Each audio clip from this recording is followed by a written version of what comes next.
Good morning, Boracay. It's our third day here, and today's like a roller coaster journey kasi medyo magulo at hindi planado or medyo spontaneous tayo for today, but I'll make sure na magiging masaya kami today. So, here's me. We're just walking kasi we have booked the hop on hop off tour of Southwest Tour, kaya papunta kami ngayon doon.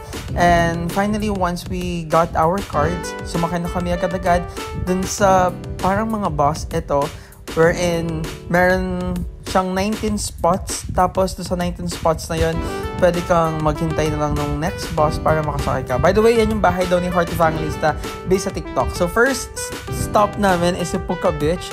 So as you may see, wala masyadong tao dito, kaya na-enjoy din namin. Kaya ayan, nakapag syala-syalahan ulit tayo dyan sa tabi ng dagat. So here's Gabriel, just feeling the breeze of the sea or the beach.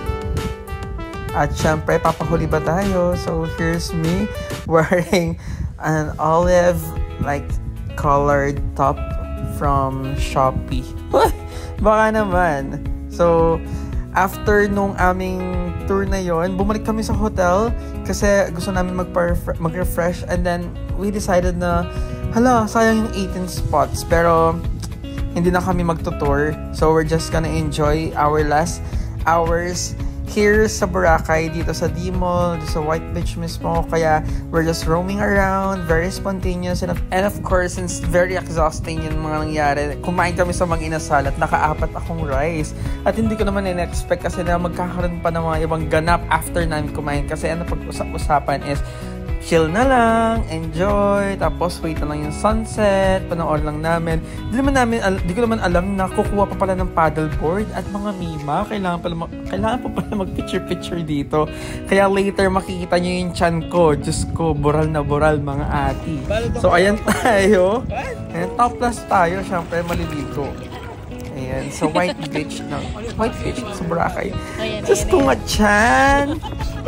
Ayan, yan po ang mangyayari sa inyo kapag mas pinili nyo kumain ng 4 rice sa Mang Inasal kesa sa mag-arti-artihan.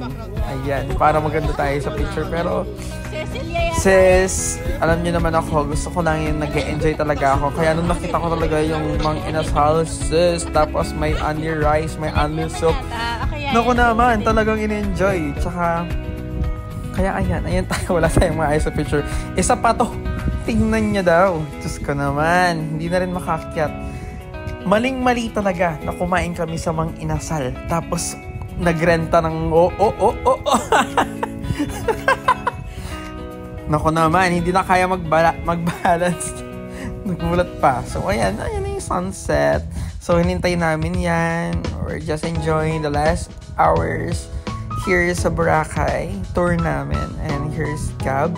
Papunta kami actually sa Henan kasi nag-book kami ron ng dinner for our last night here sa Boracay. So buffet yung kinuha namin. I actually forgot how much siya per head, pero I believe it's more than 1,000 plus per head. Ayun yung rates nila, kaya I think you just have to check with the page of Henan. Pero ito yung pagkain. Sulit naman. Marami namang mga pagkain. Though I don't know. Parang hindi rin ako nabusog nung gabing yun. I don't know. It's just me. I think it's just me. Pero I don't know talaga. Pero yes. Ito yung mga foodams. So it's for you to judge. Ayan siya. So 1,000 plus. Tapos ito yung mga pagkain na makikita ninyo or yung ina-offer nila for their dinner buffet. So here's Gab just picking up some like ano ba mga to, yung mga Japanese rolls, kinemeruts. Ayan. Tapos of course ito naman yung mga pa-barbecue, pa-seafood na mga potahe rito sa Fadams station nila. Ayan lang. And of course, ako rin, nagpa-video rin tayo for the aesthetics. At syempre, dapat may documentation yan. Napakamahal dito eh.